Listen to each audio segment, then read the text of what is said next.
DogWorks Radio is sponsored by Alaska Dog Works. Check out their website at alaskadogworks.com. Start your day tomorrow with The Daily Dog with Michelle Forto, the morning podcast on DogWorks Radio. Apple Podcast reviewer Patty Christensen calls it funny, smart, and filled with all the info I want to know about dogs. I love this show.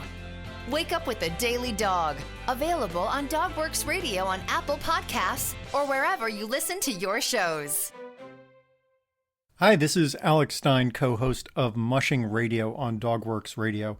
We just completed our first storytelling season on the 1925 Serum Run. Almost 100 years later, the 1925 Serum Run is something that is still inspirational, amazing, and in many ways larger than life. We've gathered all of these episodes together on one page to make it easier for you to listen to them in order. Just go to dogworksradio.com/serumrun. That's SERUMRUN, no space, dogworksradio.com/serumrun. And while you're at it, don't forget to subscribe to DogWorks Radio at Apple Podcasts, Stitcher, or wherever it is that you go to listen to podcasts. Radio Free Palmer 89.5 KVRF presents Mushing Radio, hosted by Robert Forto. Mushing Radio is about dog-powered sports, living in the Great White North, and mushing. Visit our website at mushingradio.com. Here is your host, Robert Forto. Hello and welcome, everybody. This is Robert Forto, and you're listening to Mushing Radio here on KVRF 89.7 in the Matsu Valley. RadioFreePalmer.org is our live streaming site. You can hear all of our episodes over on DogWorksRadio.com.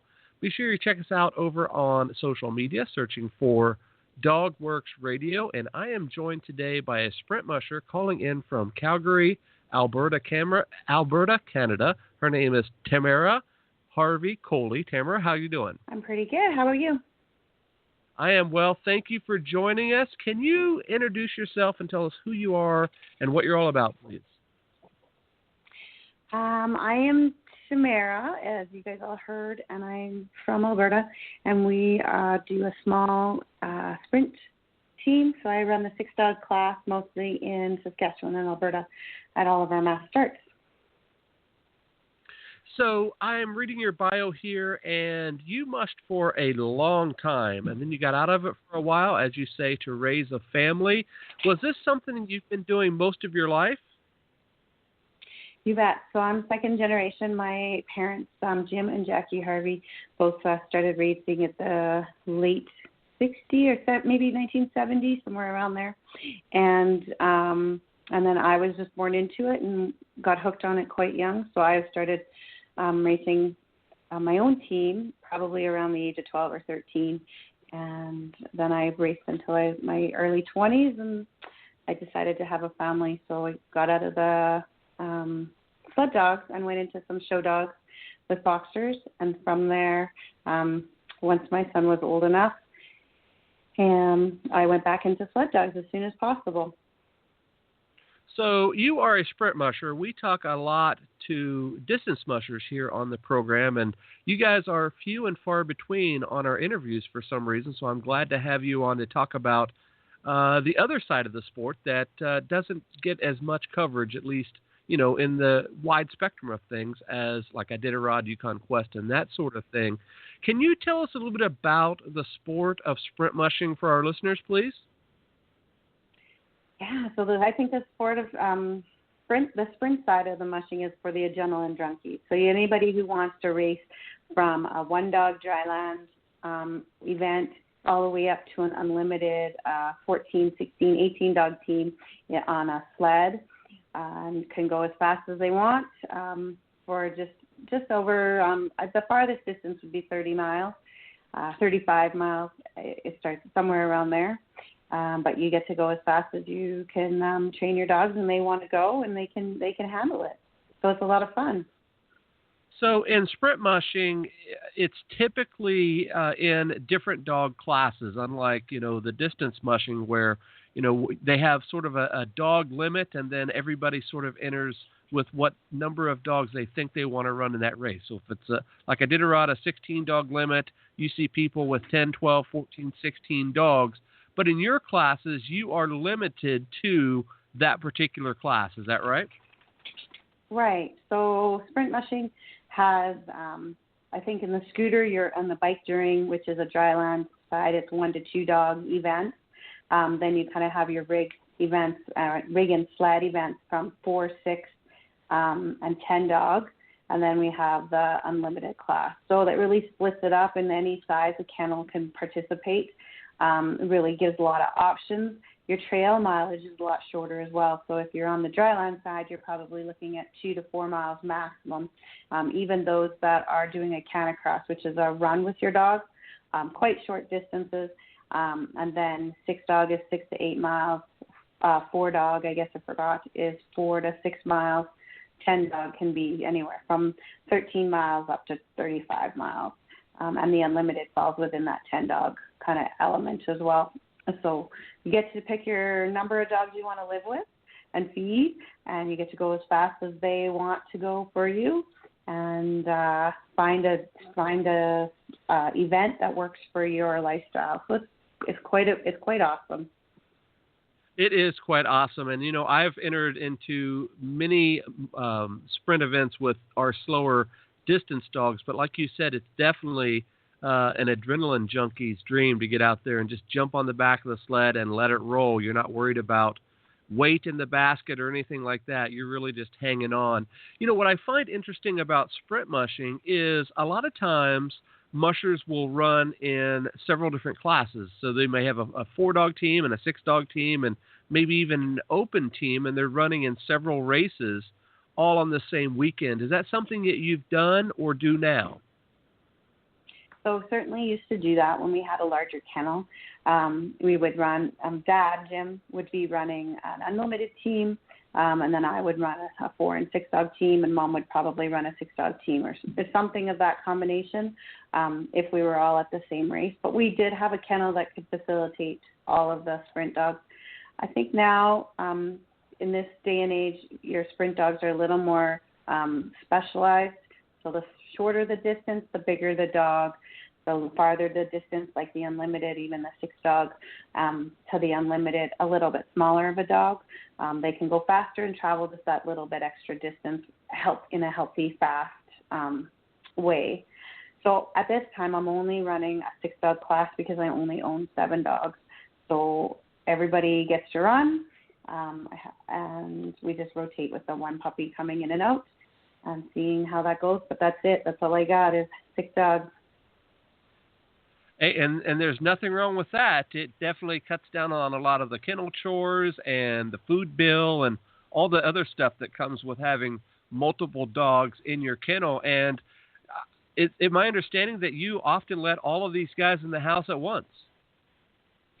Yeah, so it does cut down all the bills a little bit. But I do let everybody come in for what we call TV time through the evening. And then due to the fact that I live in the city, my guys actually are housed inside when I'm not home or my son isn't home. So there's a few hours a day that they do stay inside without any without any outside temperatures. So but they're the thin coated. I have the hounds, a pointer greyhound style, kind of a Eurohound Alaskan mix, and so a little bit thin coat. So they do quite well indoors. But they also have their outdoor time. Right. And you had mentioned that you live right there in the city. How do your neighbors handle that? Not only with, most people have 1 or 2 dogs, but here the next door neighbor has 6 of them. Do they accept that okay? Well, not too bad. I have a neighbor that also has 4 or 5 of her own, so that helps quite a bit. But my guys are really quiet as long as they're exercised. They have them in city manners where they're just barking is not allowed. I don't find the sled dogs to be an overly loud group, except for when they want to go for a run. So we just have a few rules and some conditioning on making sure that when I load up to go for running or any away time from the house, that they're quiet and they're anxiously waiting to hop into the truck. But once the harnesses go on, they scream and holler just like any other sprint dog. Right. You know, one big difference between what most people think of what your typical sled dog looks like, you know, the husky with the the pointed ears and the curly tail and that sort of thing. You guys have a different dog altogether. I know you mentioned the Greyhound Pointer Alaskan mix. Can you tell us a bit about sort of the makeup of these dogs in comparison to what people are used to seeing? For the most part, I feel that they're a little bit longer legs, a little bit longer in the back, lighter boned, and definitely coat, don't have the coat substance, the double coat, as nicely as the Iditarod Alaskan. So they're a lot thinner coated. They look a little more like a pointer. They definitely look like they're blend pointer, pound, Greyhound, Alaskan blend. You can have any mixes of varying colors from that, the white speckled all the way down to just the plain black or the grizzly brown that we see in the Alaskans quite a bit. Their ears are floppy or kind of crooked like a Greyhound. You usually don't see too many pointed ears in these sprint dogs anymore. Lots of floppy ears around. And one big difference is they are fast. These guys can go anywhere between 15 up to 20 miles an hour. Is that right? Yeah, absolutely. So your unlimited class dog or your larger team that's going a little bit farther distance will probably travel around 16 miles per hour, depending on the race, 16 to 18 miles per hour. Once you shorten that distance, the dogs are more than capable and do quite often travel at that 21 miles to 22 miles an hour, and that's, I think, what the winning times would be showing. So very fast, somewhat feels out of control, but maybe just on the edge. Everybody's just on the edge, and you're just playing crack the whip on that sled and having a lot of fun with it. Right. And for folks that are listening, they can see your show picture that we're going to post. It's the picture that you sent over with the dogs, and you have on the skunk mittens, and it looks like a pink bib or something of that nature. Can you tell us a bit about that setup there? You know, the sled, those huge snow hooks you have, and it looks like you have a GoPro and all that. And one thing that's also a little bit different than mushing is a lot of folks in your sport wear helmets. Is that right? Yeah, I came definitely like wear the helmet. I find it's warmer to start with, but also any of the crashes. We're doing high speed, and I just want to stick around a little bit longer. Maybe I don't want to hit the rocks. Dry land racing must be is mandatory for helmet, and since I've done some dry landing. I just got in the habit, and I definitely want to keep my head and noggin all together. So, with the speeds we're traveling, for sure. Like anything else, you know, we got to dress warm. I don't think that it's any different than any other winter sport or any other sled dog sport. Dress warm, be active, lots of layers. Like, you know, keep yourself healthy so you can also keep the dogs healthy. Can you tell us a bit about your sled that they can see in your picture? It's a smaller, definitely faster, lighter sled than the big toboggans or wood sleds. What type of sled is it? Is that aluminum that it's made out of, and you know, that sort of stuff? Yeah, so I'm running a European sled called Rauerland. It's a little bit smaller, but very similar to the commonly used Daimler. Both of them are carbon fiber type materials, ultra light, quite strong, interchangeable runners, very bendable, so you can pretty much lay it as over on its side as much as you want to go around a corner, or keep it as stiff as you want. Quite short. It has a basket, just enough for the dog, a dog to be carried, but there isn't a lot of room for anything else. And it's nice and light. So since I have you on right now during the Olympics, I have to ask some Olympic questions. What are your thoughts on having a sprint type race in the Olympics? Do you think that's ever a possibility? I don't know if it's ever a possibility. I think everybody would like it to be, or it would be awesome to have it there. It's a lot of work. That IOC is a lot. It takes a lot of effort to work with. Our sport is growing. there's a possibility our dry land will get there, something like a Canada or even our ski touring will could get there. We have to be a lot more popular and definitely take care of our animals and ourselves and keep moving in that direction. Right. And, it was an exposition sport way back in the 1930s with Leonard Seppala and Norman Vaughan and all of those guys almost, 85 years ago or so. But I think the time is ripe in terms of a good sport to watch in the Olympics or something on that sort of national or international scale with all the drone technology and all the ways that they can follow people along the course. We're watching the cross-country Olympians right now, and, they're going 10K or whatever, and they can follow those guys on the course. I think it would be just so fun to see you guys whipping around a track at 20 miles an hour. That would be an awesome experience in something like the Olympics. Absolutely. With the coverage and with internet, we absolutely seem to be promoting the sport a lot better. Almost all of the races that I participate have a drone doing the mass starts, and you can see video of that.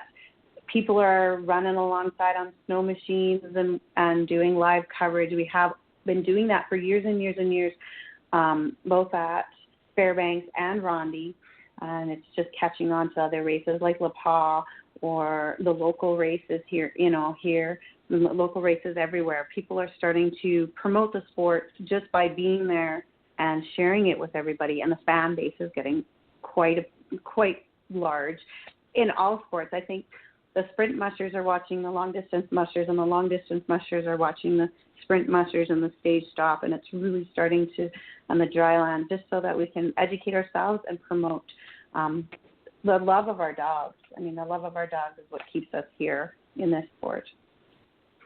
Up here in Alaska, just in the last couple of years, we started dryland mushing. I know that that's pretty popular down in the lower 48. It started up here mainly because we have had a few years of bad winters, but that's something that you guys have been doing a long time. Is that right?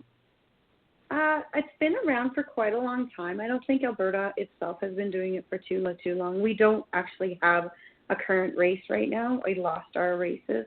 But out in eastern Canada and down, of course, into the lower 48, there has been a lot of dry land, and then into Europe.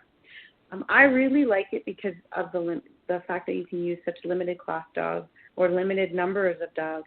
So anybody who has one or two dogs can participate it as a spectator or as a hobbyist or recreational musher, all the way up to a very competitive, where they're doing the IFS type events, going to Worlds and competing against the Europeans, where it's really, really big. I like it as an introduction to our sport, both for the spectator and the recreational folks. They can only get hooked once you have one or two. Your kennel's going to get bigger. Right. And what's interesting is that truly makes it a worldwide sport as well. We've had guests on the show here calling in from South Africa, New Zealand, Australia, definitely climates that don't receive any snow at all, but they're enjoying sled dog sports like these canicross and scooter events and kart races and that sort of thing. It can truly bring in a worldwide audience to a race, like you said, in Europe or even here in North America. Absolutely, and that's what I think it's done, is it's added exposure to sled dog racing or to harness dog sports overall, and then those people start to follow the sprint mushing as far as the winter sports go, and sprint and Iditarod, and they're a little more educated and they're a little more supportive of what we do and what our dogs do, and really understand what our dogs are enjoying, and then of course the passion that us mushers have. Right. And do you have a favorite sport on the dryland side? Are you more of a scooter or a kart person or a bike jorer, or do you hook up a dog to your waist and go for a run? So I don't run, not anymore, but I do love the scooter. Right. I think the scooter gives me definitely an adrenaline rush. It's similar to the sled, but with metal instead, and harder ground to fall on. But I'm definitely more passionate about the scooter and 1 to 2 dogs on that short distances, and have a lot of fun. So let's switch gears a little bit. At the top of the show, you had mentioned that you were involved with mushing for quite a while, then you got out for a time to raise a family, very similar to what we did here in our household. How long were you out of the sport while you were doing that? So technically I didn't own any sled dogs for about 12 years, but I never stopped listening to our favorite races at Fairbanks, the ONAC or the Rondi. I mean, they're definitely in our family. Whether I go home to visit with my parents, we all sit around the computer or the radio and listen to it. So I still stayed in touch with a lot of the mushers that I had, grown up around. And so I didn't stay away from the mushing group to learn and continue to follow, but I didn't have any of those dogs in my house. So even though you were following it online, and that's, of course, where this sport has really exploded in the last decade or so with social media and Facebook in particular, did you find it changed a lot in that decade or so that you were out? 12 years is a long time to be off the runners. I think the dogs changed quite a bit. Just when I was leaving the sport was the introduction or the big breedings that both Agile Alice and Terry Streeper did to produce Mike. I it was probably around the time period that I was just leaving the sport for a family. But I think the dogs have changed quite a bit. We had a lot more dual purpose dogs where they could both do the Iditarod and run in the unlimited class. Maybe some of the longer 6-dog stage top races. Now it seems that there's a lot more segregation between the Iditarod dog and the sprint dog than there was in the early 90s and 80s when I was definitely more into it. So aside from the dog, and of course, as you mentioned, that sort of crossover from dual to specialized, what about the gear and the other side of the sport aside from the dogs? Did you notice much of a change there? Did things get lighter and more technical in that time you were gone? Right. So when I left the sport 16 years ago, I was running a wood sled. One of the best wood sleds made by Moody, but I was a wood sled. And now I'm not running a wood sled, a lot lighter, smaller. My snow hooks are ultra light. I'm not using the same snow hooks that I was back then, but I'm using a lot of the same lines and harnesses. A lot of that type of technology has stayed the same, just better fabrics, maybe a little iron rope rather than a cable line if you were in training. But mostly that type of stuff has stayed the same. What has changed is the sled, the snow hooks, a lot of gear, more aerodynamic. That type of idea. Sled bags have completely changed. Right. And you know what I think has changed in that amount of time, and I was out about the same amount of time as you were for about a decade and a half or so, but I saw a big change in nutrition for the dogs changed in the time that I was gone. Did you notice that as well? Maybe. Mom and Dad were very forward thinking. Her mom was very forward thinking on her nutrition back at that time period as well. So I took a lot of those things, and when I was showing boxers and had boxers in my house during that time period, a lot of the nutrition I took actually from the sled dogs and transferred it over into the show, into the show dogs, into the boxers, and we've got new things. A lot of things are, we understand it more.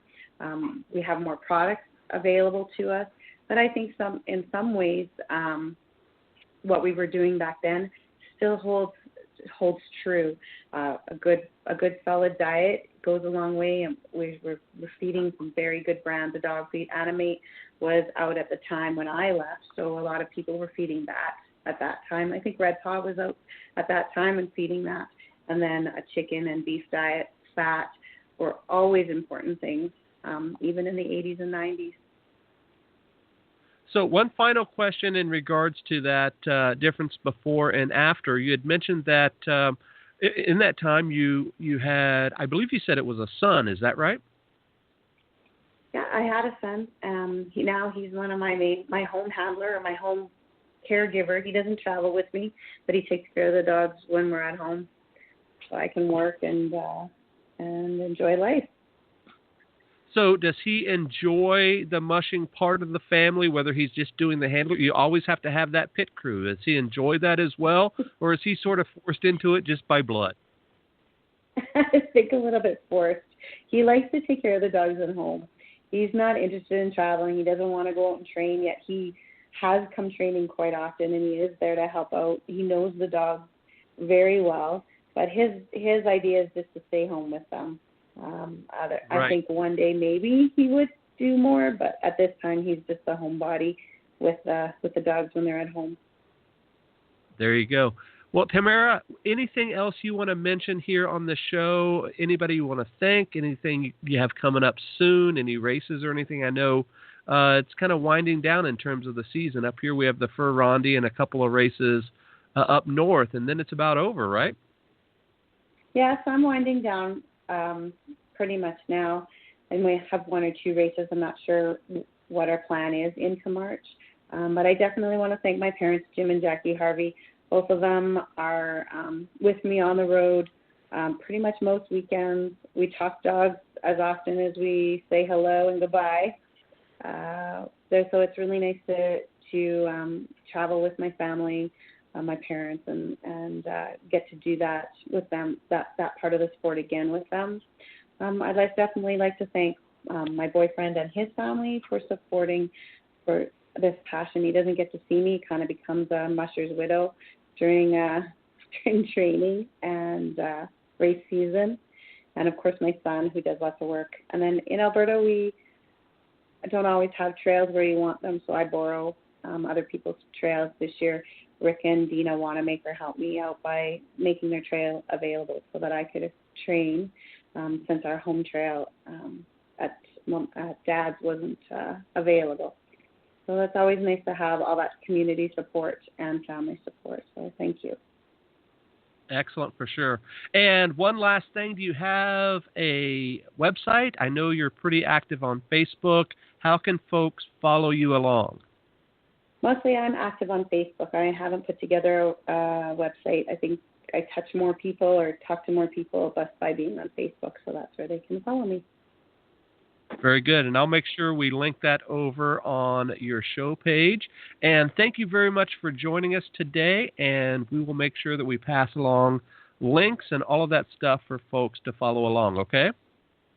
Awesome, thank you. Awesome. On behalf of my guest today, this is Robert Forto. You're listening to Mushing Radio here on KVRF 89.7 in the Matsu Valley. We'll talk to you guys next time. Goodbye. Did you know that Alaska Dog Works trains service dogs for those in need throughout North America? Each and every service dog that is trained through the Lead Dog Service Dog Program and Michelle Forto and her team has an individual training plan.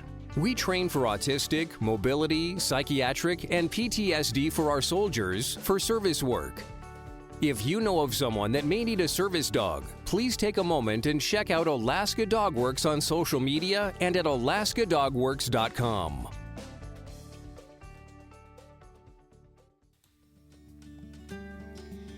If you like our podcast, there are a few things you can do. You can take a couple of minutes and go to Apple Podcasts and leave us a 5-star review. You can also check out all of our DogWorks Radio sponsors and promotions in our show notes. Another thing you can do is go over to Facebook, like our Facebook page, and one last thing, please tell all of your friends by spreading the word about DogWorks Radio. Thank you so much for listening to us. We really appreciate you.